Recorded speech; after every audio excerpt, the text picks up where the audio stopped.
Good evening. પ્રભુનો આજે ફરી આભાર માનીએ છીએ કે આજે આત્મિક જાગૃતિની સભાઓનો આ ત્રીજો દિવસ અને સવારથી પ્રભુએ આપણને બધાને સંભાળ્યા, સાચવ્યા અને સાંજના સમયે ખુશીના આનંદમાં, ખુશમાં છો ને બધા, ખુશીના આનંદમાં, તંદુરસ્તીમાં અહીંયા ભેગા કર્યા માટે પ્રભુની સ્તુતિ કરીએ છીએ. આત્મિક જાગૃતિ બે દિવસમાં લાગ્યું થોડુંક જાગૃત થયા હોય, કારણ કે નહીં તો પછી એનો પર્પઝ સોલ્વ ના થાય, ખાલી નામ ખાતર થાય એનો કોઈ મતલબ નથી. આધાર વચન શું આપણું? આત્મિક જાગૃતિની સભાઓનું આધાર વચન આત્માથી અને સત્યતાથી ભજન કરવું જોઈએ. પ્રભુનો આભાર માની જાઓ, પ્રાર્થના કરી. કૃપાળુ પ્રભુ, તમારી સમક્ષતામાં અમે આવ્યા છીએ ત્યારે તમારી સામે અમારી આંખો ઊંચી કરીએ છીએ. સહાયને મદદ કરો પ્રભુ. તમે બોલો, કેમ કે અમે સાંભળવાને માટે તૈયાર છે. મારા હૃદયો તમે ખોલો. હું જબડ પાત્રને હું તમારા હાથમાં સોંપું છું. મારી નિર્ભરતામાં તમારું સામર્થ્ય પ્રગટ થાય એવું તમારી પાસે માગું છું. અમારી જાતો ઉપરથી, આ જગ્યા ઉપરથી, આ સમય ઉપરથી તમામ અંધકારની સત્તાઓને ઈશ્વરના નામમાં તોડી નાખું છું. હવે પછીનો સમય પ્રભુ પરમેશ્વર પિતા પવિત્ર આત્માદેવ તમને સોંપતા આ સભાનું સંચાલન તમે કરો, અગુવાઈ તમે કરો. સર્વ માન, મહિમા અને ગૌરવ તમને આપતા મારી પ્રાર્થના પ્રભુ ઈશ્વરના નામમાં ગુજારી છે. માટે સાંભળો અને અમારો સ્વીકાર કરો. છેલ્લા 2 દિવસથી જે અભ્યાસ કરી રહ્યા છે તો આત્માથી અને સત્યતાથી દેવનું ભજન કેવી રીતે કરવું એ આપણે જોઈ રહ્યા છે. પહેલી પાર્ટ 8ની અંદર પહેલા દિવસે વર્શિપ ધ ગોડ એટલે કે દેવનું ભજન કરો, વોક વિથ ધ ગોડ દેવની સંઘાતે ચાલો, અને વર્ક ફોર ધ ગોડ એટલે દેવના કામ કરો. અને ગઈકાલે બીજા દિવસે જે આપણે જોયું હતું એ તો the fear of the lord is true worship. દેવનો ભય, યહોવાનો ભય એ જ સાચી ભક્તિ છે. અને આજનો જે આપણો વિષય છે એ તો ધ એનિમીઝ ઓફ બિલીવર એટલે કે જે વિશ્વાસીઓ છે એમના દુશ્મનો, એ બાબત પર આજે આપણે જોવાના છે. આપણે શીખ્યા છે કે દુષ્ટતાથી દૂર રહેવું, કે ભૂંડાઈથી દૂર રહેવું અને પવિત્ર જીવન જીવવું એટલે યહોવાના ભયમાં, તેમની બીકમાં જીવન જીવવું. અને યહોવાનો ભય રાખવો એનો અર્થ એ થયો કે તેમનું માન અને સન્માન રાખી અને આપણે જીવન જીવવું. અને આજનો જે ટૉપિક છે એ ટૉપિકને જો સમજવું હોય તો તમારે તમારા જીવનની અંદર અને મનની અંદર અને આત્માની અંદર ઈશ્વર પ્રત્યેનો અહોભાવ એટલે રિસ્પેક્ટ અને ઈશ્વર પ્રત્યેનું ભય એટલે કે તેનું સન્માન એ રાખવું બહુ જરૂરી છે. અને તો જ તમે આત્માના વિશ્વાસી વ્યક્તિઓના, આત્માના દુશ્મનોને તમે ઓળખી શકશો. અને નહીં તો પછીથી એમની સાથે દોસ્તી થઈ જાય એટલે જીવન બરબાદ થઈ જાય. એટલે અને બહુ જ એ બાબત પોસિબલ છે કે જે બાબતોના અથવા જે બાબતો ઈશ્વર અને ઈશ્વરના વચનો દુશ્મન તરીકે બતાવે છે એ બાબતો સાથે આપણે દોસ્તી કરી લઈએ તો પછીથી મુશ્કેલી ઊભી થાય. અને એટલા માટે આજે તમને હું એ બાબતો બતાવવાનો છું. હમણાં આપણે વાંચ્યું રૂમી 7 અને 15 અને 16માં કે ત્યાં પાઉલ એવું કહે છે કે હું જે ઈચ્છું છું તે હું કરતો નથી, અને હું જે ધિક્કારું છું તે હું કરું છું. હું જે સારું ઈચ્છું છું તે હું કરતો નથી, પણ હું જે ભૂંડું ઈચ્છતો નથી તે હું કર્યા કરું છું. એટલે મારે જે કરવું છે એવું નથી થતું, અને જે નથી કરવું એ જ થઈ બેસે છે. આવું પાઉલ કહે છે. આવો તમારો અનુભવ છે? મારો તો છે. પાઉલ કહે છે બહુ સાચી વાત છે કે જે આપણે કરવું છે હૃદયથી ઈચ્છીએ છીએ કે ખોટું ના થાય. સવારે ઉઠીને આપણે નક્કી કરીએ કે આજે તો જુઠ્ઠું બોલવું જ નથી મારે, હે ને. પણ કંઈક ઓફિસમાં મોડા પહોંચ્યા અને કંઈક થયું, સાહેબ કહે છે કેમ મોડા, પંચર પડી ગયું. અને પછી એમ થાય કે સારું ખોટું કરી નાખ્યું, પ્રભુ માફ કરે. પાછું 2 કલાક થાય અને કશું થાય અને ભાઈબંધ કહે કે આ શર્ટ તારો મસ્ત છે, કેટલાનો આવ્યો? આવ્યો હોય 500નો, પણ શું કે 1500નો આવ્યો. હે ને, ઈચ્છું છું કે મારે નહીં બોલવું જુઠ્ઠું, પણ તો એ કરી દેશે. એ પાવલ કહે છે હું નહીં, પણ મારામાં જે પાપ છે એ, એટલે આપણે નિર્દોષ. એવું એ વૃત્તિ છે આપણે. પાપને સ્થાન આપી દોસ્તી કરી દીધી છે એની જોડે, એની સાથે મિત્રતા કરી દીધી છે, એટલે ઇઝી થઈ ગયું છે. અને એ બધી બાબતો આપણે આજે શીખવા. એનો અર્થ એવો થયો કે આપણું મન કંટ્રોલમાં નથી આપણા જ. ગુજરાતીમાં કહેવત છે, મનને શું કીધું છે ખબર છે?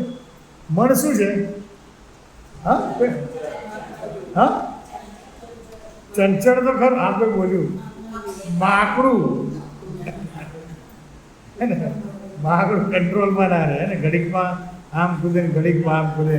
આપણું મન બી એવું જ છે, અને કંટ્રોલમાં નથી. દેટ મીન્સ કે my mind is not in my control. Someone else is controlling my mind. અને એનું કારણ એ છે કે જેની સાથે દોસ્તી નહીં કરવાની એની સાથે દોસ્તી કરી દીધી છે. અને એટલે અનનોઈંગલી એ બાબત જે છે ને એ આપણા મનને કંટ્રોલ કરી રહ્યું છે. ખબર છે કે નહીં કરવાનું, પણ એક્સેસ આપ્યું છે આપણે. બારી ખોલી છે એટલે અંદર આવે જ છે. બહુ બધી બારીઓ છે શૈતાનને આપણા જીવનમાં પ્રવેશ આપવાની. હે ને, કોઈ દિવસ બારીઓ જોઈશું, પણ નાની મોટી બારીઓ તો આપણે રૂટીનમાં ખુલ્લી જ રાખતા હોય છે ને. 24 કલાક ખુલ્લી રાખતા હોય છે બારીઓ. શૈતાન આવે જાય, હે ને. કઈ કઈ બારીઓ હોય છે ખબર? એક બે બારીઓનું નામ તો બોલો. દ્વેષ, હે ને. કોઈ કશું બગાડ્યું એટલે જિંદગી ભર માફ નહીં કર્યું, કહી દે તો મરી જઈશ પણ તને માફ નહીં કર્યું. પેલો બધો શબ્દ મરી ગયો તારી માટે, તને માફી મળે એટલા માટે. અને આપણે એમ કહે છે કે જરીક કશું બગાડ્યું હોય ને કે હું માફ નહીં કરું. અને બાઇબલ એવું કહે છે કે જો આપણે આપણા અપરાધીઓને માફ નથી કરતા તો આપણા અપરાધ પણ આકાશમાંનો બાપ આપણને માફ નહીં કરે. બરાબર? એટલે એ બારી છે દ્વેષની, અને અદેખાઈની બારી છે, અને નિંદાની બારી છે, ગોસિપની બારી છે. બહેનો નિંદા કરે છે એવું નથી, બહેનો ગોસિપ કરે છે એવું નથી, ભાઈઓ આમ ગાંઠ્યા જાય બારી, હે ને. આ બારીઓ છે ને શૈતાનના પ્રવેશ. આ દોસ્તી કરી લીધી છે આપણે. અને એટલે આપણે જે ઈચ્છીએ છીએ ને એ થતું નથી, જે નથી ઈચ્છતું એ, કારણ કે ઇઝીલી આવે જાય છે. ભાઈઓ માટે ઘણાને આ તો આપણા તો સંસ્કારી નગરી કહેવાય, હે. પણ સુરતમાં જાવ છો, ઘરમાં જ તોલીને, હે ને, જોખીને ગંદી બાઈઓય દોસ્તી કરી લીધી છે જબાન સાથે, દિમાગ સાથે. આ બધી શૈતાનની બારીઓ છે. હોટલમાં જઈએ અને રૂમમાં રહ્યા હોય, ફેમિલી સાથે ગયા હોય, નેપકિન લઈને આપણી બેગમાં, ચમચી લઈને બેગમાં, છોકરું જોવે છે આપણું, એને જ શીખવાડીએ છીએ કે આ કર. દોસ્તી કરી લીધી. અને પછી કંઈ સારું કરું હું વિચારું છું ખરો કે આવું નહીં કરવું જોઈએ, પણ કરી લઉં છું. કારણ કે આપણે એને હક આપ્યો છે, અને એ હક આપ્યો છે ને એટલે એ હક કરી જાય છે. એટલે આવી તો બધી બહુ બારીઓ છે જીવનની અંદર. ગણજો એકવાર લઈને બે. આ જોખમી બારીઓ છે. આપણે ઇઝી લઈ લીધું છે, પણ આ જોખમી બારીઓ. અને મોબાઈલ એ તો બહુ ભયંકર બારી છે. મોબાઈલ બારી નહીં, બાકોરું છે. હા, ગંદુ બાકોરું છે. અને જીવનમાં જો એમાં ફસાયા ને, આત્મિક જીવન તો બરબાદ થશે, કૌટુંબિક જીવન વૈવાહિક જીવન બી બરબાદ થઈ જશે, છોકરાઓ બરબાદ થઈ જશે, ગંદુ જોવાનું મોબાઈલમાં, તો ભયંકર બાબતો. આ બધી બાબતો જોતાં જોતાં આપણે વિચાર કરીએ કે સારું નહોતું જોવું, પણ તોય પાછું ડોળા તો અંદર જ હોય.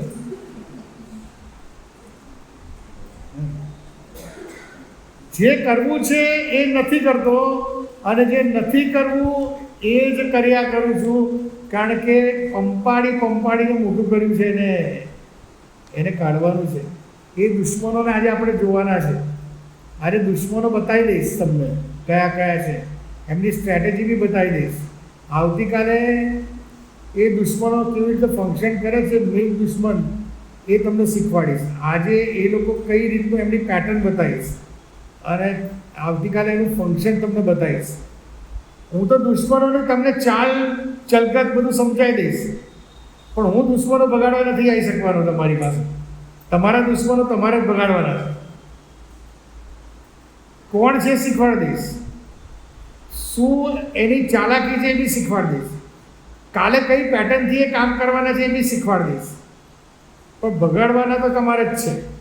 પછી પંપાડીને બેહાડશો તો છેલ્લે દિવસ અઘરું પડશે. એ બધા જ દુશ્મનો હસશે તમને, અને તમને એવા ફટાકા પડશે ને ઉપર, એ ફટાકા સાહેબ અનંતકાળ સુધી પડશે. એ કંઈ હસવા જેવા ફટાકા નહીં હોય, એ તો બહુ અઘરા ફટાકા હશે. એટલા માટે પાઉલ 17મી કલમમાં પાઉલ એનો જવાબ આપે છે, કહે છે કે તો હવે જે કરે છે તો હું નહીં, પણ મારામાં જે પાપ વસે છે એ છે.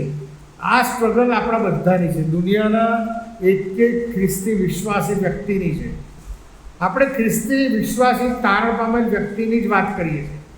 બાકી જે તારણ નથી પામેલ અનેક ખ્રિસ્તી છે, અથવા તો જે લોકો અન્ય વિશ્વાસના છે. જો સમજો, જે ખ્રિસ્તી વ્યક્તિ ખ્રિસ્તી કુટુંબમાં જન્મ્યો છે, પ્રભુનો સ્વીકાર નથી કર્યો, અને અન્ય વિશ્વાસમાં છે, અને બીજા અન્ય વિશ્વાસમાંના છે, આ બેમાં કંઈ બહુ ઝાઝો તફાવત નથી. સમજે હું શું કહું છું? જે ખ્રિસ્તી કુટુંબમાં જન્મ્યો છે, ખ્રિસ્ત છે, ઈસુ ખ્રિસ્ત છે, ઈશ્વર છે એવું જાણે છે, પણ હજુ અંગત કારનાર તરીકે સ્વીકાર્યો નથી. એક આ વ્યક્તિ, બીજો એ વ્યક્તિ કે જે અન્ય ધર્મ વિશ્વાસમાંથી છે, એને બહુ ખ્રિસ્તની ઓળખ નથી, હે ને? પણ એમાં ને આમાં કંઈ બહુ તફાવત નથી. તફાવત એક જ વસ્તુનો છે કે આને ખબર છે કે જીવતો દેવ કોણ છે, અને એને સ્વીકાર્યો નથી. પેલાને ખબર નથી જીવતો દેવ કોણ છે, અને એને સ્વીકાર્યો નથી. ગુનેગાર કોણ વધારે? જે જાણે છે એ. આપણે ગઈકાલે જોયું હતું, હે ને, કે પ્રભુ ઈસુ ખ્રિસ્ત જ્યારે રૂપાંતરના પહાડ પર આવ્યા, મેં તમને કીધેલું, તારા શિષ્યોએ શું કર્યું? ભજન કર્યું, પગે પડીને ભજન કર્યું. ત્યાં એક વાક્ય લખેલું કે બીજાઓએ ઘણાઓએ સંદેહ રાખ્યો. એટલે આ જે ખ્રિસ્તીઓ જે છે ને, કે જે એક ખ્રિસ્તીઓ છે કે રોજ ભજન કરે છે ઈસુ, અને બીજા ખ્રિસ્તીઓ સંદેહ રાખીને એને લેટગો કરે છે, છોડને. એટલે એ અઘરું છે. અને એટલા માટે એ સ્ટ્રગલ જે છે ને, એ દરેક વ્યક્તિ આત્મિકતામાં આગળ વધવા જે પ્રયત્ન કરી રહ્યું છે, એને આ સ્ટ્રગલમાંથી મરણ સુધી પસાર થવું પડશે. પછી એક ગમે તેટલા આત્મિક ધોરણ ઉપર, પાઉલનું આત્મિક ધોરણ ક્યાં હતું, અને તો બી એને સ્ટ્રગલ છે. તો તમે અને હું તો ક્યાં ગયા, હે ને? એટલે હવે એ જે બાબત છે ને, એ બાબતોને સમજવા માટે એ થોડું બેકગ્રાઉન્ડ આપણે શીખવું પડે, કે આવું કેમ થાય છે. બેકગ્રાઉન્ડ આપણે જોવું પડે. હવે તમે જો આખા સમસ્ત સૃષ્ટિની અંદર માણસ, મનુષ્ય જે એવું પ્રાણી છે, એ મનુષ્ય જે એટલું મનુષ્ય જેવું છે કે જેને ઈશ્વરે પોતાના સ્વરૂપ અને પ્રતિમા પ્રમાણે બનાવ્યું છે. બાકી આ પૃથ્વી ઉપર બીજા કોઈ પ્રાણીઓ, પક્ષીઓને ઈશ્વરે પોતાના સ્વરૂપ અને પ્રતિમા પ્રમાણે બનાવ્યા નથી. બાઇબલ કહે છે કે દેવ આત્મા છે, અને એટલા માટે એણે ફક્ત મનુષ્યને જ આત્મા આપેલો છે.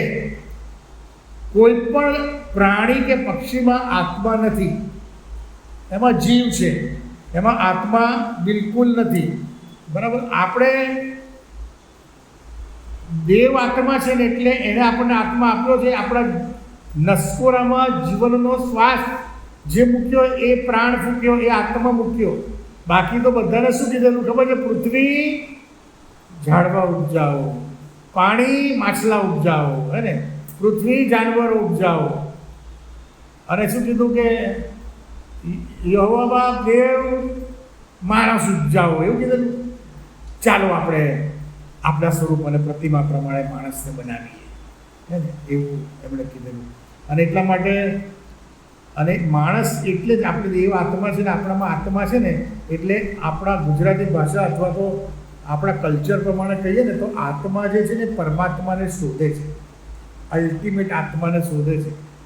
તમે ખ્રિસ્તી કૂતરાઓ જોઈએ કે મુસલમાન બિલાડીઓ જોઈ કે નમાઝ પઢવા બેઠી, કે પેલા ખ્રિસ્તી કૂતરાઓ પ્રાર્થના ભજન મંદિરમાં ગયા, કે હિન્દુ ગાયો બેસીને મંદિરે વગાડી કે મંદિરમાં જઈને તાળી, એ લોકો શોધે છે ઈશ્વરને? એમને આત્મા નથી.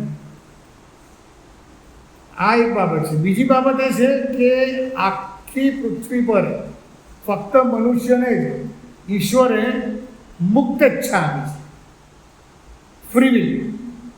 મુક્ત ઈચ્છા, મુક્ત ઈચ્છા, ફ્રી વિલનો અર્થ એ થાય કે સારું અને ખોટું એ બેને પારખવાની સેન્સ અને એમાંથી પસંદગી કરવાની સેન્સ, એને મુક્ત ઈચ્છા કહેવાય. ચીમનભાઈનું પર્સ અહીં પડી ગયું, એમને ખબર નથી કે મારું પર્સ પડ્યું છે. મેં જોયું અને મેં જોયું કે ચીમનભાઈનું પર્સ પડ્યું છે, એમને ખબર નથી.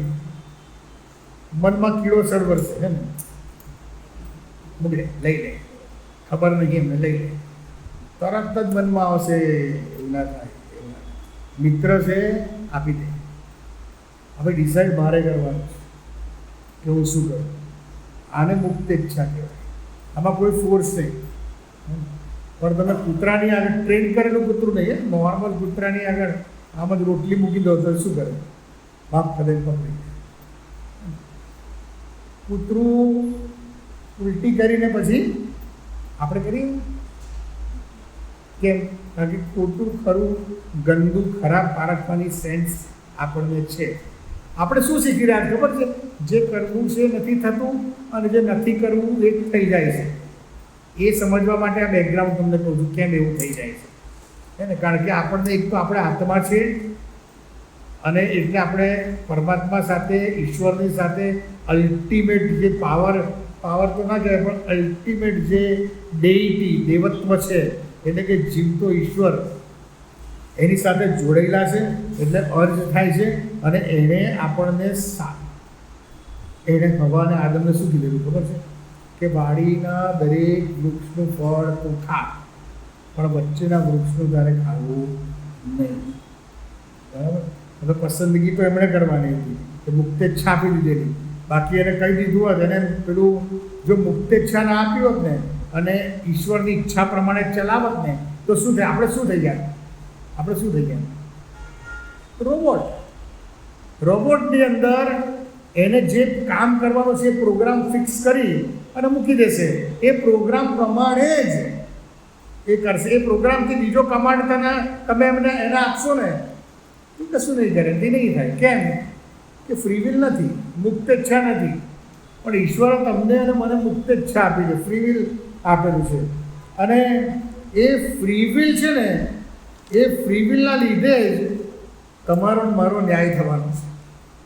ફ્રી વિલ આપેલી છે એટલા માટે યાકૂબ 2:12 લખેલું છે ફ્રી વિલ બાબતે. યાકૂબ 2:12 કહે છે કે સ્વતંત્રતાના નિયમ પ્રમાણે તમારો ન્યાય થવાનો છે, એવું સમજીને બોલો તથા વર્તો. સ્વતંત્રતાનો નિયમ એટલે ફ્રી વિલ, મુક્ત ઈચ્છા, એ તમને આપેલી છે, એ પ્રમાણે ન્યાય થવાનો છે. અને રૂમી 6:16 કહે છે કે શું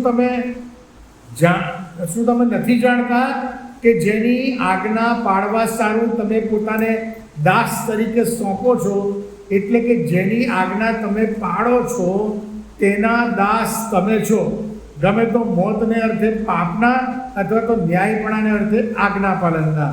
અહીંયા શું કહે છે? તમે દાસ બનો છો, તમે જેની આજ્ઞા પાળો છો. એટલે ઇટ ઇઝ યોર ચોઇસ, તમે પસંદ કર્યું છે. પ્રભુ તો કહે છે કે જો હું આજ તારી આગળ જીવન તથા મરણ, આશીર્વાદ તથા શ્રાપ મૂકું છું. અને શું કહે છે કે માટે શું પસંદ કર? જીવન પસંદ કર. પ્રભુ આપણને કહે છે પણ પસંદ કરવું ના કરવું એ તમારા હાથમાં છે, એ મારા હાથમાં. અને એટલા માટે અહીંયા સ્પષ્ટપણે કહે છે કે તમે પોતાને દાસ તરીકે સોંપો છો, એ તમારો માલિક થઈ જાય છે. જેનું તમે માનો છો એ તમારો માલિક થઈ જાય છે. અને એટલે જેનું માનીએ એની સાથે આ દોસ્તી કરી કહેવાય. એટલે તમે પછી એકવાર જુઠ્ઠું બોલો, પછી બીજી વાર એને થોડું ઇઝી પડે, ત્રીજી વાર ઇઝી પડે, અને પછી તો એ કાલે આપણે શીખીશું. પછી એ તમારા સબકોન્શિયસ માઇન્ડની અંદર એ ફીડ થઈ જાય. અને પછી જુઠ્ઠું બોલવાનું હોય ને તમને ખબર ના પડે, અને તમે સખ્તથી જુઠ્ઠું બોલી દો. એને ઘણાના મોઢામાંથી ગાળો નીકળી જતી હોય છે, એને ખબર નહીં હોતી કે ગાળ બોલ્યો આ પોતે, અને ગાળ બોલી નાખે. કેમ? તો કે પેલા સબકોન્શિયસ માઇન્ડમાં એ ફીડ થઈ ગયું છે વાતે વાતે. એટલે એ જે બાબત છે ને એ તમારી મુક્તેચ્છાનો તમે રિપીટેડલી જેવો ઉપયોગ કે દુરુપયોગ કરો છો એ પ્રમાણે તમારું સબકોન્શિયસ માઇન્ડમાં એ ફીડ થતું જશે. સબકોન્શિયસ માઇન્ડમાં જે ફીડ થાય ને એના બીજા શબ્દોમાં શું કહેવાય ખબર છે? તમારો નેચર થાય, એ તમારો સ્વભાવ થાય. અને જે સ્વભાવ ઘડાતો જાય, એ સ્વભાવ જ્યારે ઘડાઈને પાકા કાંઠા બંધાય ને ત્યારે શું કહેવાય ખબર છે? એ તમારું કેરેક્ટર બને.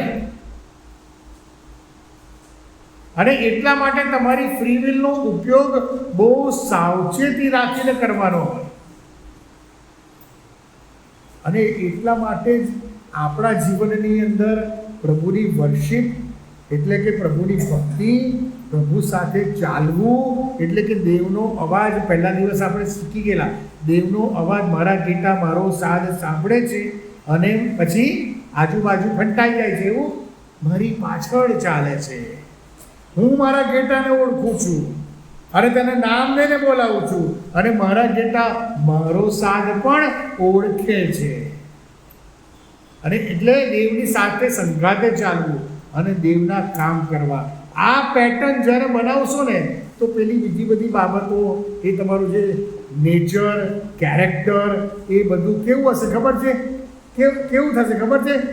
ફિલિપિયોનો પત્ર અને તેનો બીજો અધ્યાય અને 5મી કલમ જેવું થશે. શું કહે છે ખબર છે? ઈસુ જેવું મન રાખો, ઈસુ જેવું મન. અને એ આપણે કરવાની જરૂર છે. અને એટલા માટે આપણે પોતાની પસંદગી એ માટે આપણે પોતે જ જવાબદાર છે. આપણે પછી ઈશ્વરને જવાબદાર કરીએ એ ચાલે નહીં. આપણા દરેક કૃત્ય અને દરેક કાર્યને માટે કે દરેક નિર્ણયને માટે આપણે પોતે જ જવાબદાર છે. ઈશ્વર કદી પણ કોઈને પાપમાં કે પરીક્ષણમાં ઈશ્વર નાખતો નથી, કદી પણ નાખતો નથી. કદી પણ કોઈને પ્રભુ ખોટી બાબતનો લઈને પરીક્ષણ કરતો નથી. જો યાકૂબનો પત્ર 1લો અધ્યાય અને 13મી ને 14મી કલમ, યાકૂબ 1 અને 13 અને 14માં આ પ્રમાણે લખ્યું છે કે કોઈનું પરીક્ષણ થયું હોય તો દેવે મારું પરીક્ષણ કર્યું છે એમ તેને ના કહેવું, કેમ કે દુષ્ટતાથી દેવનું પરીક્ષણ થતું નથી અને તે કોઈને પરીક્ષણમાં નાખતો પણ નથી. દુષ્ટતાથી દેવનું પરીક્ષણ થતું નથી એનો અર્થ કે ઈશ્વર તમને કોઈ ગંદી બાબતની અંદર ફસાઈને પરીક્ષણ નહીં કરે, હે ને?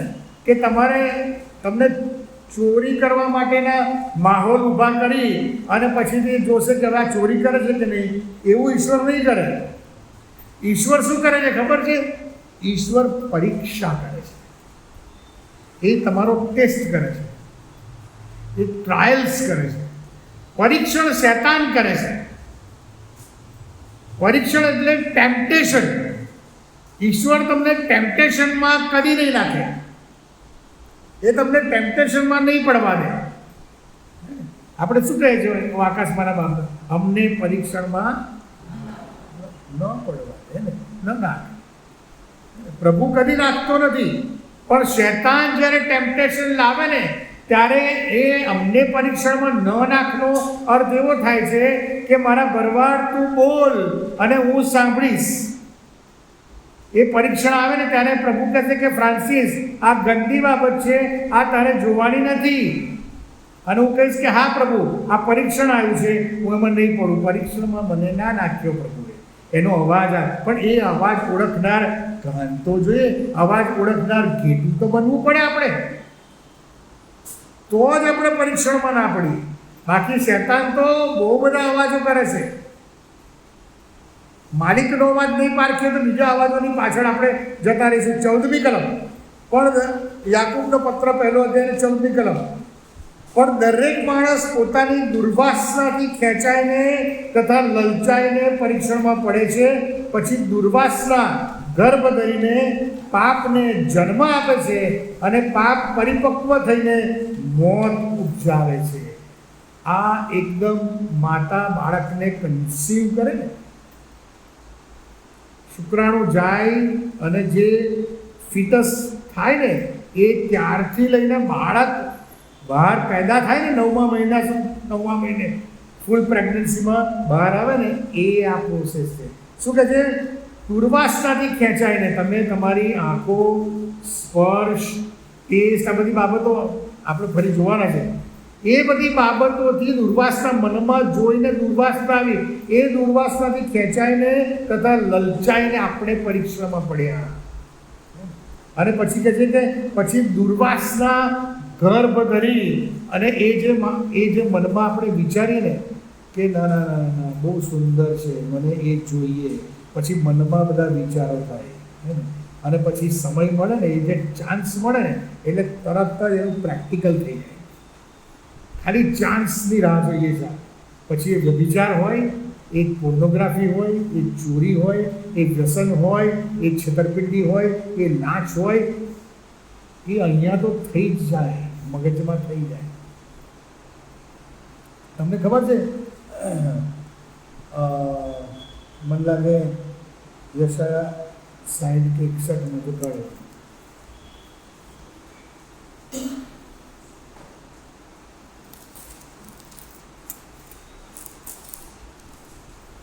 યશાયા 59 શું કહે છે? જો યહોવાનો હાથ એટલો ટૂંકો થઈ ગયો નથી કે તે બચાવી ના શકે, અને તેનો કાન એવો મંદ થયો નથી કે તે સાંભળી ના શકે. પણ સાંભળજો, પણ તમારા અપરાધો તમારી ને તમારા દેવની વચમાં ભિન્નતા કરતા આવ્યા છે, અને તમારા પાપોએ તેનું મુખ તમારા તરફથી એવું ફેરવી નાખ્યું છે કે તે સાંભળે નહીં. અહીંયા 2 શબ્દ છે, પાપ અને અપરાધ. પાપ અને અપરાધ, એ 2 વચ્ચે ડિફરન્સ શું? હમણાં આપણે જે યાકૂબ 1:14 વાંચ્યું ને કે દુર્વાસનાથી ખેંચાઈને લલચાઈને પરીક્ષણમાં પડો છો ને પછી એ દુર્વાસના ગર્ભ ધરી અને પાપને જન્મ આપે છે. પાપ અને અપરાધમાં ફરક શું? તમે કોર્ટમાં કેસ કરો, બરાબર, કે હું જઈને કોર્ટમાં કેસ કરું કે ચીમનભાઈએ મને મારી નાખવાની ધમકી આપી છે, ચીમનભાઈએ નક્કી કર્યું છે કે એ મને મારી નાખશે, તો જજ એવું કહેશે કે હા એણે આવું કીધું એટલે એમને ચીમનભાઈને જેલમાં પૂરી દો. પૂરશે? કેમ નહીં પૂરે? હજુ અપરાધ નથી કર્યો. હવે સમજો છો શું કહું છું? પાપ મનમાં થાય છે, અપરાધ એકચ્યુઅલાઇઝ થાય છે. અને એટલે જ બાઇબલ એવું કહે છે કે તું સ્ત્રી પર નજર કરે છે ને ત્યાં જ તે અપરાધ કરી નાખ્યો છે, ત્યાં જ તે વ્યભિચાર કરી નાખ્યો છે. અને ઈશ્વર કોર્ટ છે ને, આ દુનિયાની જે કોર્ટ છે ને એ અપરાધ જોવે છે, એ પાપ નથી જોતો. પણ ઈશ્વરની કોર્ટ છે ને એ પાપ જોવે છે, એમાં પાપ અને અપરાધ બેવ આવી જાય છે. એટલે અહીંયા જે છે ને એ પરીક્ષણમાં કે છે કે પડે છે ને પછી દુર્વાસના ગર્ભ ધરીને, એટલે મગજમાં તમે ચોરી કરવાનું નક્કી કરી લીધું, પછી તમે ચોરી કરો કે ના કરો. બાઇબલ એવું કહે છે કે જે વ્યક્તિ પોતાના ભાઈને પાજી કહે છે એ શું કહે છે? મનુષ્યઘાતક છે. એ મનુષ્યઘાતક છે. અને કહે છે કે કોઈ પણ મનુષ્ય ઘાતકને અનંત જીવન નથી. હજુ તો અને આપણે વિચાર કરો, આપણે કેટલાને પાજી દીધું છે, હે ને? પાજી શું, કેવી કેવી ગાળો બોલ્યા છે, પેલો તો હવો ને પેલી તો કેવી ને ફલાણી. આ બધું લખાય છે, આ બધું લખાય છે, ઇઝી નથી. આ બધી બહારીઓ છે સાહેબ, અઘરી બાબતો છે. અને એટલા માટે કહે છે કે હવે સમજ્યા, પાપ અને અપરાધ, ઈશ્વર પાપ જોવે છે, આપણી દુનિયાવી કોર્ટો અપરાધ જોવે છે. અને એટલા માટે અપરાધ તો દૂરની બાબત રહી, પાપ બી નહીં કરવાનું. આ કોઈ આપણે એવું બી નહીં વિચારવાનું કે આજે સાંજે ઘરે જઈ અને પછી જો મોડું થશે કંઈક બહાર એમને પાસે નીકળી ગયા અને પછી ઘેર જઈને હું આવું થઈ જઈશ, ચાલશે. હજુ તો કીધું નથી, હજુ તો કીધું નથી, પણ એ જે નક્કી કર્યું ને એટલે કહેવાય ગયું સાહેબ, ઉપર તો કહેવાય જ ગયું. કઈ જઈને અટકીશું આપણે, વિચાર કરો. પ્રભુ આગળ ઊભા રહેવાના થશે, કઈ જઈને અટકીશું. બહુ સિરિયસ મેટર છે આ. એ તમારા દુશ્મનો હું તમને આજે બતાવું છું ને, આજે હજુ દુશ્મનો તરફ નથી જઈ રહ્યા, હજુ આપણે બેકગ્રાઉન્ડ લઈ રહ્યા છે. એટલે ઈશ્વર હંમેશા પરીક્ષા કરે છે, શૈતાન પરીક્ષણ કરે છે. ઈશ્વર પરીક્ષા એટલા માટે કરે છે કે એ આપણે આપણા વિશ્વાસમાં મજબૂત થઈએ, આત્મિકતામાં દ્રઢ થઈએ, પવિત્રતામાં સામર્થ્યવાન થઈએ. પણ શૈતાન છે ને એ પરીક્ષણ કરે છે એ આત્મિકતામાંથી પાડી નાખવાના માટે, વિશ્વાસમાંથી ડગાઈ દેવાના માટે, પવિત્રતામાંથી નીચે હલકા કરી નાખવા માટે એ શૈતાન એ પરીક્ષણ કરે છે. એટલા માટે શૈતાન શત્રુ જે છે ને એ આપણી મુક્તેચ્છા, આપણી જે ફ્રી વિલ છે ને એનો ગેરલાભ લઈ અને એ આપણને પાપના દાસત્વમાં, પાપની ઝૂંસરી તરે આપણને દબાવવા પ્રયત્ન કરે છે. અને એ રીતે આપણને ઈશ્વરની આરાધના અને ઈશ્વરની નજીકથી અથવા તો ઈશ્વરની હાજરીથી દૂર લઈ જવા એ પ્રયત્ન કરે છે. અને અલ્ટિમેટલી આપણે નાશમાં એનો એક જ ગોલ છે કે મારી નાખવા, નાશ કરવા અને ચોરી કરવા સિવાય બીજા કોઈ. શું મારી નાખવાનું, શું ચોરી લેવાનું, શું નાશ કરવાનું? ત્રણે ત્રણ એક જ બાબત છે, એ તમારો આત્મા. તમારા આત્માને ચોરી લેવાનું, તમારા આત્માને મારી નાખવાનો અને તમારા આત્માને નાશમાં લઈ જવાનો. ચોરી લેવાનું, પછી એને મારી નાખવાનું અને અનંતકાળને નાશમાં લઈ જવાનું. આ એનો એક જ ગોલ છે. અને તેથી બહુ જરૂરી છે કે આપણે આપણા આત્મિક શત્રુઓને ઓળખી લઈએ અને એની કુયુક્તિઓને આપણે ઓળખી લઈએ. જો આપણે વાંચ્યું તો લુકની લખેલી સુવાર્તા 1લો અધ્યાય 74 ને 75મી કલમ કાઢો. લુકની લખેલી સુવાર્તા 1લો અધ્યાય 74 ને 75મી કલમમાં આ પ્રમાણે કહે છે, એ માટે કે તે એટલે કે દેવ, એ માટે કે તે આપણે સારું એવું કરે કે આપણે પોતાના શત્રુઓના હાથમાંથી છૂટકો પામીને નિર્ભયતાથી આપણા આખા આયુષ્યભર તેની આગળ શુદ્ધતાથી તથા ન્યાયીપણાથી તેની સેવા કરી. આપણે આપણા શત્રુઓના હાથમાંથી છૂટકો પામીને તો આપણે કેવા થઈએ? શત્રુ ના હોય આપણે તો કેવા હોય? આપણે આગળ લખ્યું છે નિર્ભય, હે ને? શત્રુ જ નથી, આપણે કોઈ બીક જ નહીં. અને પછી નિર્ભય હોઈએ તો આપણે શું કરવાનું? બેફામ જીવન જીવવાનું ના. શું કહે છે અહીંયા? આપણા આખા આયુષ્યભર તેની આગળ શુદ્ધતાથી તથા ન્યાયપણાથી તેની શું કરવાની છે? વર્શિપ, એની આરાધના, એની ભક્તિ એ કરવાની છે. વર્શિપ કરવાની, ભક્તિ કરવાની. અને ત્યાં આગળ કેવી રીતે દેવળમાં જઈને કરવાની? કે આત્મિક જાગૃતિ મિટિંગોમાં આવીને કરવાની એની ભક્તિ કેવી રીતે કરવાની? આગળ લખ્યું છે, વાંચું તો ખરા. ક્યારે કરવાની? એમાં લખ્યું છે 75મી કલમમાં, વાંચો ને. હે? ક્યારે ભક્તિ કરવાની?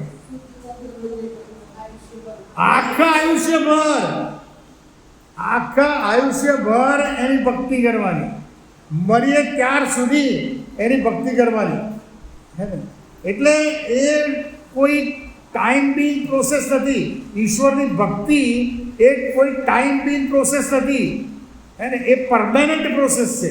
આ નસકોરામાં જ્યાર સુધી શ્વાસ ચાલે છે અને આ આંખો જ્યાર સુધી ખુલ્લી છે ત્યાર સુધી ઈશ્વરની ભક્તિ શુદ્ધતાથી અને ન્યાયપણાથી, અહીં લખ્યું છે શુદ્ધતાથી અને ન્યાયપણાથી એ ભક્તિ કરવાની.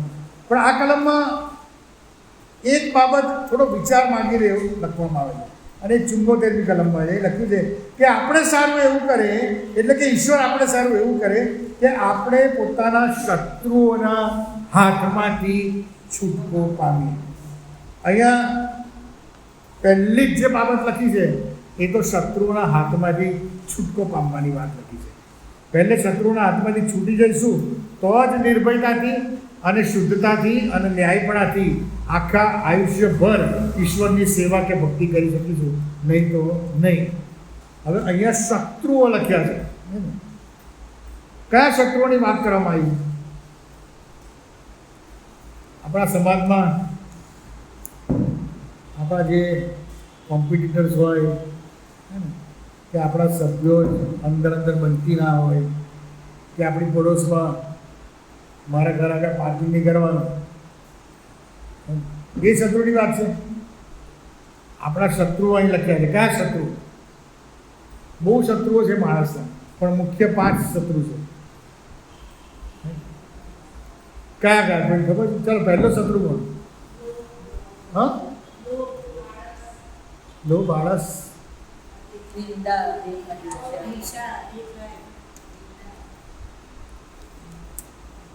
આ તમે જે કીધું એ તો પાપની વાત કરી.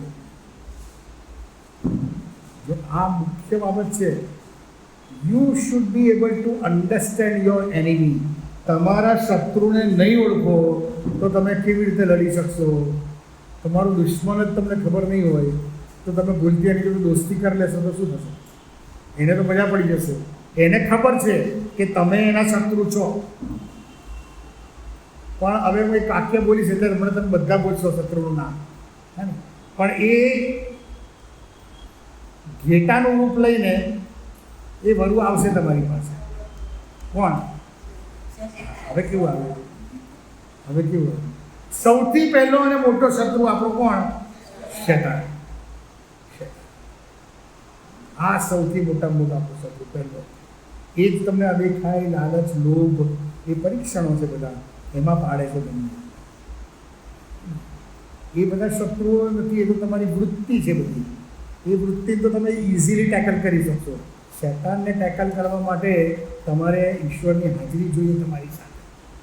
એની હાજરી વગર, જો બાઇબલ, મને કલમ અત્યારે યાદ નથી, પણ એટલે રેફરન્સ યાદ નથી, પણ એમાં કદાચ ચિમનભાઈને ખ્યાલ હોય, પણ એમાં એવું કહે છે કે તમે દેવની પાસે જાઓ એટલે એ તમારી પાસે આવશે, અને શૈતાનની સામા થાવ એટલે એ તમારી પાસેથી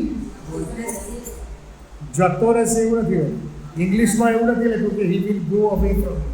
એવું લખ્યું છે he will flea from you. નાસી જશે, આમ જશે, એવું નહીં. તમે દેવની પાસે આવવું પડે તો જ આ શત્રુ ભાગે, નહીં તો આ શત્રુ ભાગે નહીં. અને જો દેવ તમારી સાથે હોય ને, તમે દેવની પાસે હોય ને, તો પછી તમને એક બહુ મોટો અધિકાર મળે છે. શું મળે છે ખબર છે? શું મળે છે ખબર છે? શત્રુના દરેક પરાક્રમ પર તમને અધિકાર ઈશ્વરે આપેલો છે. એક આમ તો હું બધી વાર્તાઓ નથી કહેતો, પણ એક એવી દંતકથા છે કે કોઈએ દેવને એવું પૂછ્યું આ બાપને કે આ શૈતાન આટલો બધો પાવરફુલ હતો, તે એને નાખી દીધો. એટલે માણસે પૂછ્યું, આવું થયું નથી, આગળ જસ્ટ તમને સમજવા માટે કહ્યું. તો કે જે આ પૃથ્વી પર એના બધા પાવરને, એની બધી ઓથોરિટી, એની પૂરેપૂરી તાકાત સાથે તે એને નાખી દીધો પ્રભુ, તો કેટલી માથાચીક કરે છે. એને એવું કે એને બધું તાકાતને બધું લઈ લીધું હોત તો પ્રભુએ શું કીધું ખબર છે? જ્યાં શાસ્ત્રી મેં શત્રુના દરેક પરાક્રમ પર તને અધિકાર આપ્યો. એટલે પાવરલેસ થઈ ગયો. તમને અને મને ઈશ્વરે શૈતાનના દરેક પરાક્રમ ઉપર અધિકાર આપ્યો છે, પણ તમને ને મને ખબર જ નથી કે અધિકાર કેવી રીતે વાપરો. એટલા માટે કે તમે અને હું ઈશ્વર સાથેના અંગત સંબંધમાં જ નથી, વર્શિપ જ નથી કરતા, વોક જ નથી કરતા, એની માટે કામ જ નથી કરતા. એટલે એ પાવર આપણી પાસે ઓથોરિટી છે ને, એ ઓથોરિટી આપણને ખબર નથી. બાકી શૈતાન શત્રુ આપણને કશું ના કરે. એ તો પગ તળે છૂંદવા માટેનું પેલું પેંદ્યું છે. પણ જો ઈશ્વર આપણી સાથે નથી ને, એ બહુ ભયંકર બાબત છે. શેતાનને એમને ગણવો નહીં સાહેબ, ગાભા કાઢી નાખે એવો છે. એટલે પહેલો જે શત્રુ છે ને એ તમારો ને મારો એ શેતાન છે. બીજો શત્રુ કોણ? મરણ છેલ્લો શત્રુ છે. બાઇબલમાં મરણ છેલ્લો શત્રુ છે. બીજો શત્રુ કોણ? બીજો શત્રુ જગત. હું તમને કલમોથી બતાવીશ, વર્બલ નહીં કહું, વર્બલ કહું છું પછી કલમો બતાવું અને આખી સિસ્ટમ બતાવીશ, પેટર્ન બતાવીશ. ત્રીજો શત્રુ કોણ? પહેલો શેતાન, બીજો જગત, ત્રીજો દેહ, આપણો દેહ. ચોથો શત્રુ પાપ. અને પાંચમો શત્રુ એટલે છેલ્લો શત્રુ એ મરણ. આજે એની આપણે સ્ટ્રેટેજી સમજવાના છે અને આવતીકાલે એનું ફંક્શન સમજવાના છે, કેવી રીતે કામ કરે. હવે જો પહેલો પિત્તર 5મો અધ્યાય 8મી કલમ, પહેલો પિત્તર 5મો અધ્યાય 8મી કલમ, પહેલો શત્રુ શું કહે છે? સાવચેત થાવ, જાગતા રહો, કેમ કે તમારો વેરી શેતાન ગાદનાર સિંહની પેઠે જે મળે તેને ગળી જવાને શોધતો ફરે છે. અહીંયા તો તમારો વેરી પહેલે જ કહી દીધું, શેતાન શત્રુ છે, બરાબર? એટલે એ પહેલો આપણો શત્રુ છે અને એની ફિતરત એક જ છે કે તમને અને મને નાશમાં લઈ જાય. આ એની સૌથી મોટું ટાર્ગેટ. બીજું જગત. યાકૂબ 4:4 કહે છે જગતની મૈત્રી દેવ પ્રત્યે વેર છે, માટે જે કોઈ જગતનો મિત્ર થવાની ઈચ્છા રાખે છે તે કોણ થાય છે? દેવનો વેરી થાય છે, બરાબર? એટલે જગતના વાન અને પેલી કલમ છે ને કે દેહની લાલસા, આંખોની વાસના, શું? જગતનો અહંકાર. એટલે જગત એ આપણો શત્રુ છે, બરાબર?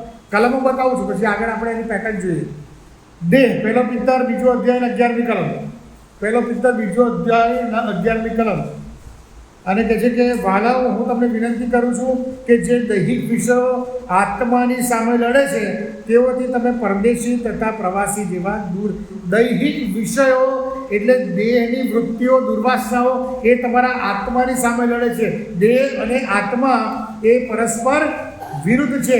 દૈહિક બાબતો આપણી આત્માની વિરુદ્ધ લડે છે. ગલાતી 5:19 એમાં તો આખું લિસ્ટ આપ્યું છે દેહના કામોનું, અને એમાં કહે છે દેહના કામો તો ખુલ્લા છે, એટલે કે વેરભાવ, કજિયા, કંકાસ, ઈર્ષા, ક્રોધ, ખટપટ, કુસમ, પક્ષાપક્ષી, છાકટાઈ, વિલાસ તથા એઓના જેવા કામ.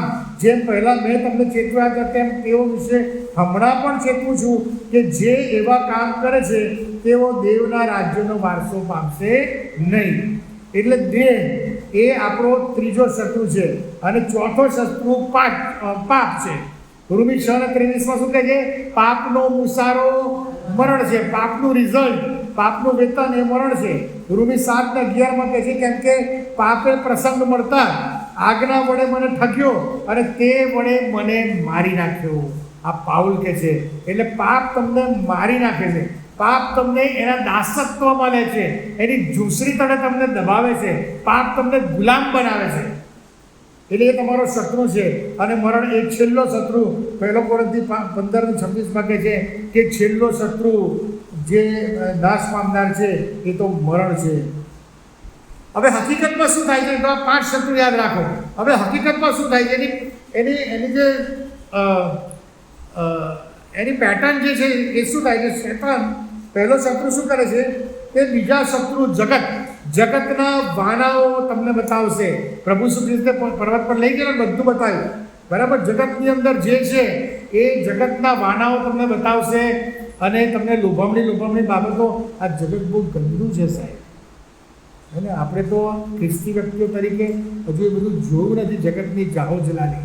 બાકી એ બહુ રિસ્કી છે સાહેબ, બહુ ભયંકર છે આ બધી બાબત. તમે પરદેશમાં એ બધે જાઓ ને, અને ત્યારે એ જે અમુક એરિયાઝ ને એમાં તમે જાઓ ને, જે બ્રોથલ એરિયા અને એ બધું તમે જુઓ તો આમ ગંદકી ભયંકર. તમે અને જે આ ડ્રગ્સ પેડલર્સ ને આ બધું તમે જુઓ. અત્યારે તમે આ LGBTQ આ બધું તમે જુઓ છો, લેસ્બિયન ને ગેઝ ને આ બધું આ જગતના વાનાઓ છે. અને એ જાત જાતની બાબતો આ જેટલા છેલ્લા દિવસો આવે છે ને એ દિવસોની અંદર બહુ જાત જમાડની સાથે બહુ જણા ડેકોરેટ કરીને બહુ રોશનીથી ભરપૂર કરીને શૈતાન જગતના માનવોને તમારી સમક્ષ લાવે છે કે જેથી તમે લલચાઈ જાઓ. પેલો કાંટો હોય ને એમાં અળસિયું બનાવે કે ચિકનની બોટી બનાવે, એને અંદર ખબર નથી માછલીને કે અંદર તો એકવાર આ ગયું ને પછી પાછું નહીં નીકળે. એને બહાર કાઢી અને એને તરફડિયા મારીને એને મારી જ નાખશે. બહારથી તો બહુ સુંદર દેખાય છે. એટલે શૈતાન શું કરે છે? પહેલો શત્રુ શું કરે છે કે બીજા શત્રુ પાસે જે બધો જાગ જમાડ છે ને એ બીજા શત્રુનું ઇન્ટ્રોડક્શન તમને કરાવશે. Meet my friend, very handsome, very beautiful, આટલું બધું એની પાસે છે અને આ બધું તને મફતમાં મળશે. ખાલી તું મારી ભક્તિ કર, મારી જોડે દોસ્તી કર. અને પછી એ બધું જોઈ અને આ ત્રીજો શત્રુ એટલે કે મારો દેહ અને એની વૃત્તિઓ ઉત્તેજિત થશે. ત્રીજો શત્રુ. પહેલા શત્રુએ બીજા શત્રુને ઇન્વોલ્વમેન્ટ કર્યું, બેવ ભેગા થઈને તમારી દુર્વાસનાઓ દેહની વૃત્તિઓને ઉત્તેજિત કરે છે. અને પછીથી એ ઉત્તેજિત થયેલી વૃત્તિઓને તમે કંટ્રોલ નથી કરી શકતા. એટલે એ શૈતાન, જગત અને દેહ ભેગા મળીને ચોથા શત્રુ પાસે લઈ જઈને ચોથાની અંદરમાં તમને દબાવી દે છે, એના દાસત્વમાં લાવે છે અને એ પછી પાપ. તમે પાપ કરી દેશે. દુર્વાસના ગર્ભ ધરીને પાપને જન્મ આપે છે અને પછીથી પાપ શું કરે છે? પાપનો મુસારો છે. એટલે અલ્ટિમેટલી શૈતાને શું કર્યું? શૈતાને જગતના વાના ભેગા કર્યા અને તમને તમારા દેહને એને એ વૃત્તિઓ બહેકાવી અને પછીથી તમારા એ તમને ઉત્તેજિત કર્યા અને પાપ કરાયું અને પાપ ખેંચી ગયું તમને મરણની પાસે. અને જ્યારે પાપના ફાદામાં પડ્યા હોય ને ત્યારે તમને ખબર છે કે હું આ ખોટું કરું છું, હું જે કરવા ચાહું છું એ હું કરતો નથી, પણ જે નથી કરવા ચાહતો એ જ હું કરી બેસું છું. એનું કારણ એ છે કે આ શૈતાને જગતના માનવોમાં તમારા દેહને એટલો બધો કંટ્રોલમાં લઈ લીધો છે, તમારી મનોવૃત્તિઓને એટલી બધી કંટ્રોલમાં લઈ લીધી છે કે તમારે એ કરવું જ છે. તમને ખબર છે કે નથી કરવાનું, તોય એ કરવું જ છે.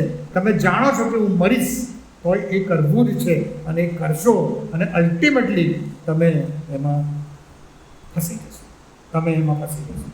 અને એટલા માટે અહીંયા આગળ એ લખ્યું છે. હવે પાછી લુકની સુવાર્તા પર આખી એની પેટર્ન છે. કાલે આપણે ફંક્શન જોવાનું, પણ આખી એની પેટર્ન છે. હવે લુકની સુવાર્તા પહેલો અધ્યાય 74-75 આપણે વાંચ્યું. હવે આ તમારા મગજમાં રાખજો, જે મેં આ 5 કીધું. હવે એ રાખીને આપણે વાંચીએ તો શું કહે છે? એ માટે એટલે કે ઈશ્વર આપણે સારું એવું કરે કે આપણે પોતાના શત્રુઓના એટલે કે શૈતાન, જગત, દેહ, પાપ અને મરણના હાથમાંથી છૂટકો પામીને તમે શૈતાન, તમારો આ જગત, તમારો દેહ, પાપ અને મરણ આ બધા પર તમે કંટ્રોલ કરી લો અને છૂટકો પામી લો. તમે દેવ એવું ક્યારે કરે કે જ્યારે તમે એનો અવાજ સાંભળનાર કાન કેળવો ત્યારે જ એ કરે. કેમ એ કરે? એ તમને પકડીને કેમ નહીં કરાવે? કારણ કે તમને ફ્રી વિલ આપેલી છે, તમને મુક્ત ઈચ્છા આપેલી છે. તમારો આત્મા એ ખોટું અને ખરું એ બંનેમાંથી પસંદ કરવા માટેની જવાબદારી એ તમારી જ છે. દેવ તમને રોબોટ બનાવીને નહીં કરાવે, એ તમારે પસંદ કરવાનું છે.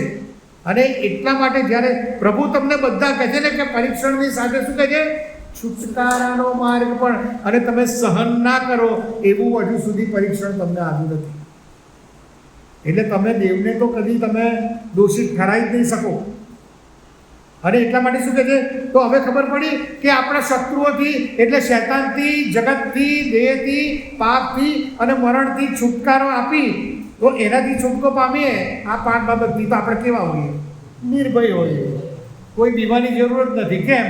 કારણ કે જીવતો ઈશ્વર મારી સાથે છે, એના બધા પર મને કંટ્રોલ આપ્યો છે. જ્યારે આ બધા પર કંટ્રોલ આવે ને એનો અર્થ તમે એવો થાય કે you are spiritually strong person. તમે સામર્થ્યવાન માણસ છો, આત્મામાં મજબૂત છો, એવા બનવાનું છે. અને પછી કહે છે આખા આયુષ્ય પર હવે તમે આ 5 પર જો શૈતાનની સામે તમારે કંટ્રોલ લેવો હોય તો તમારે આખા આયુષ્યભર એની સાથે ટક્કર રોજે રોજ સેકન્ડે સેકન્ડ કરવી જ પડે. જગત આખા આયુષ્યભર રોજે રોજ સેકન્ડે સેકન્ડ કરવી જ પડે તમારે લડાઈ. દેહ આખા આયુષ્યભર રોજે રોજ સેકન્ડે સેકન્ડ ક્ષણે ક્ષણે તમારે લડવું જ પડે. પાપ આખા આયુષ્યભર રોજે રોજ સેકન્ડે સેકન્ડ પાપની સામે તમારે માત ભરવી જ પડે સાહેબ. અને તો જ છેલ્લા મરણને તમે આધીન નહીં થાઓ. એટલે આ શબ્દો સમજો, આ શબ્દો એમને એમ નથી લખી દીધા અહીંયા, બરાબર. અને એટલે કહે છે કે આ નિર્ભયતાથી આપણા આખા આયુષ્યભર, એનો અર્થ એવો છે કે શૈતાન, જગત, દેહ, પાપ આ બધાથી, એની ચુંગાલમાંથી, એ બધામાંથી આપણે નીકળી અને આખા આયુષ્યભર તેની એટલે દેવની આગળ શુદ્ધતાથી તથા ન્યાયપણાથી તેની એટલે કે દેવની શું કરીએ? વર્શિપ કરીએ, સેવા કરીએ. જ્યારે આ બધા પર તમે વિજય મેળવો ને એટલે ઓટોમેટિક તમે દેવની વર્શિપ કરતા જ હો, તમે એની સાથે ચાલતા જ હો, તમે એના કામ કરતા જ હો, તો જ તમે આની પર જીતી શકો. અને એટલા માટે વર્શિપ ઈશ્વરની એ બહુ જ આપણે પહેલા દિવસે જોઈ ગયા ને કે જીવનમાં આપણી ક્ષણે ક્ષણમાં ઈશ્વરની ઈચ્છા પૂરી કરવી એ વર્શિપ છે. એનું નામ જ વર્શિપ છે. આપણી ઈચ્છા પડતી મૂકીને ઈશ્વરની ઈચ્છા પૂરી કરવી એટલે કે આપણે પવિત્ર અને શુદ્ધ જીવન જીવવું. એ જ હવે એફએસી 6:10-13, એફએસી 6:10-13 હમણાં આપણે વાંચ્યું 194 પાન. અને કાઢો મારી સાથે 5 જ મિનિટમાં આપણે બંધ કરી દઈએ. એફએસી 6:10-13 કહે છે, 10મી કલમ, પાન નંબર 194. છેવટે હું કહું છું કે પ્રભુમાં તથા તેના સામર્થ્યના બળમાં શું થાવ? શક્તિમાન થાવ. પ્રભુમાં અને સામર્થ્યના બળમાં શક્તિમાન થાવ એટલે આ 5 શત્રુઓને તમે તમારા મુઠ્ઠીમાં કરી દો, તમારા કંટ્રોલમાં કરી દો, હે ને? શક્તિમાન થાવ. શૈતાનની કુયુક્તિઓ સામે તમે દ્રઢ રહી શકો માટે દેવના સર્વ હથિયારો સજી લો. એની કુયુક્તિઓ, આ જગતને, જગતના વાનાઓને, જાત જાતના પ્રપંચોને, બધી બાબતો. અને કહે છે કેમ કે આપણું આ યુદ્ધ રક્ત તથા માંસની સામે નથી, આપણે અંદર અંદર જ લડ્યા કરીએ છીએ. આપણે અંદર અંદર જ લડ્યા કરીએ છીએ. માણસો એકબીજા સાથે જ લડ્યા કરીએ. કાં કુટુંબમાં ઝઘડા હશે, કાં પડોશમાં ઝઘડા હશે, કાં પછી ભાઈબંધો મિત્રો સાથે ઝઘડા હશે, ક્યાં સમાજમાં ઝઘડા હશે, હે ને? ક્યાંક ને ક્યાંક આપણે અંદર અંદર જ લડ્યા કરીએ. જેની સાથે લડવાનું છે એની સાથે તો લડતા જ નથી, એને તો મિત્ર બનાવીને બેઠા છે. અને એટલા માટે એ કહે છે કેમ કે આપણું આ યુદ્ધ રક્ત તથા માંસની સામે નથી, પણ અધિપતિઓની સામે, અધિકારીઓની સામે, આ અંધકારરૂપી જગતના સત્તાધારીઓની સામે, આકાશી સ્થાનોના દુષ્ટતાના લશ્કરોની સામે. આખી હાયરકી છે એ કોઈ વાર હું તમને સમજાવીશ. શૈતાનની આખી હાયરકી છે, એને જેમ આપણે રાજા હોય ને, રાજા પછી વઝીર હોય અને પછી એનો સેનાધિપતિ હોય, અને જેમ આ પોલીસ ડિપાર્ટમેન્ટમાં પહેલે કમિશનર હોય, આસિસ્ટન્ટ કમિશનર હોય, આઈજી હોય, ડીઆઈજી હોય, અને સુપ્રિન્ટેન્ડન્ટ ઓફ પોલીસ હોય, ડેપ્યુટી સુપ્રિન્ટેન્ડન્ટ ઓફ પોલીસ હોય, પીઆઈ હોય, પીએસઆઈ હોય, અને છેક પછી નીચે જમાદાર સુધી આવે. એવું આ શૈતાનની આખી હાયરકી છે. ટેરિટોરિયલ સ્પિરિટ છે આખા જગતની અંદર. આખા જગતનો અધિકારી શૈતાન છે. પછી દરેક ખંડનો અધિકારી હોય. એશિયા ખંડનો જુદો, એને યુરોપનો જુદો, એવી દરેક ખંડનો જુદો. આપણે બાઇબલમાં લખ્યું છે કે છે ને, ઈરાનના સરદારે મને પકડી રાખ્યો, સવાર સુધી યુદ્ધ કર્યું. અને પછીથી દેશનો જુદો હોય, દુષ્ટાત્મા રાજ્યનો જુદો હોય, વડોદરા શહેરનો જુદો હોય, અહીં ગોરવાનો જુદો હોય, ફતેગંજનો જુદો હોય. આ બધી આખી હાયરકી છે શૈતાનની. અને બધા ભેગા મળે સખત નેટવર્ક છે સાહેબ આ લોકો. અને એવી રીતે ઇન્ડિવિજ્યુઅલ માણસની પાછળ એક એક દુષ્ટાત્મા પડેલા છે. અને તમે એનું ગાફેલ બે છે. ઓળખો તમારા દુશ્મનને. સખત પેટર્નાઇઝ, વેરી સિસ્ટમેટિકલી એ તમારી મારી પાછળ પડે. અને આપણે ગાફેલ છે, બિલકુલ ગાફેલ છે. અને એટલા માટે અહીં આગળ શું કહે છે?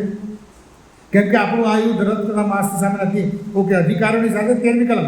એ માટે તમે દેવના સર્વ હથિયારો સજી લો કે તમે ભૂંડે દહાડે સામા થઈ શકો અને બને તેટલું સર્વ કરીને તેની સામે ટકી શકો. ભૂંડે દહાડે એટલે એવો કોઈ દિવસ ભૂંડો આવવાનો નથી. જે ક્ષણે તમને પરીક્ષણ આવ્યું ને, એ તમારો ભૂંડો દિવસ કહેવાય. એ ક્ષણ તમારી ભૂંડી છે. એની સામે ટકી શકો, એના પરીક્ષણોની સામે તમે ટકી શકો ને, એટલા માટે તમે દેવના સર્વ હથિયારો સજી લો. અને દેવના હથિયારો આ બધા આગળ હથિયારો જે લખ્યા છે ને એ બધા હથિયારો ત્રણ જ બાબતની અંદર આવી જાય: worship God, walk with God અને વર્ક ફોર ગોડ. આ ત્રણમાં બધું જ આવી જાય છે. દેવના હથિયારો શોધી લો. અને એટલા માટે આપણે આપણા જીવનોમાં સંયમ રાખવો બહુ જરૂરી છે. તમારા દુશ્મનો અને એની સામે બાદ જોડો. આજે આપણે આપણા શત્રુઓ વિશે જોયું છે ને આવતીકાલે એ શત્રુઓની જે આખી અને પેટર્ન જોઈ, કાલે ફંક્શન્સ જોઈશું કે એ કેવી રીતે આપણી સાથે લડે છે. અને માણસ પ્રાણ આપણું જે તમને કાલે કહીશ, આજે નહીં કહ્યું, પણ આપણે શાના બનેલા છે સાયન્ટિફિકલી અને બાઇબલ પ્રમાણે એ કાલે શોધી લાવજો. હું કાલે તમને પ્રશ્ન પૂછીશ. આ સમજવા માટે પ્રભુ સહાયને મદદ કરે. Thank you very much. God bless.